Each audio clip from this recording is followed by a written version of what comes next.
నమస్తే, welcome to Telugu రాజ్యం. నేను విద్య.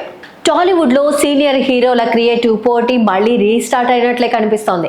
కమర్షియల్ హీరోలుగా ఎప్పుడు మాస్ ఇమేజ్ లోనే కనిపించిన వీళ్ళు ఇప్పుడు కొత్తగా భిన్నంగా ఆలోచిస్తున్నారు. అలాంటి ట్రయల్ కి బ్రాండ్ అంబాసిడర్ గా నిలుస్తూ తాజా ప్రయత్నంగా నాగార్జున కుబేరాలో చేసిన నెగిటివ్ షేడ్ ఉన్న సిబిఐ ఆఫీసర్ దీపక్ పాత్ర అందరినీ ఆశ్చర్యపరిచింది.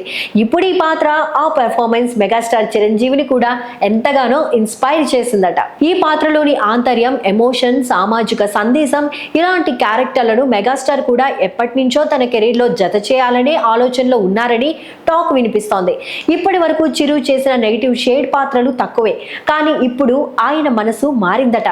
బలమైన కథ, నమ్మకమైన డైరెక్టర్, మంచి సామాజిక నేపథ్యం ఉంటే నెగిటివ్ క్యారెక్టర్ కి నో చెప్పే పరిస్థితి లేదు అని ఆయనే టచ్ లో ఉన్న దర్శకులకు సంకేతాలు ఇచ్చారట.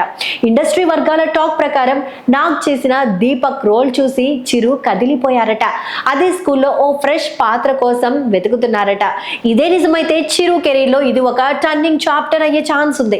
ఇప్పుడు మెగా ఫ్యాన్స్ మెంటల్ గా రెడీగా ఉండండి. చిరు పూర్తి స్థాయి నెగిటివ్ షేడ్ లో కనిపిస్తే ఎలా ఉంటుంది అనే ఊహలోనే ఫ్యాన్స్ సోషల్ మీడియాలో డిస్కషన్స్ మొదలు పెట్టేశారు కూడా. ఓ రేంజ్ యాక్టింగ్ స్థాయిని చిరంజీవి చూపించబోతున్నాడా అంటూ ఆశలు పెంచేసుకుంటున్నారు ఫ్యాన్స్.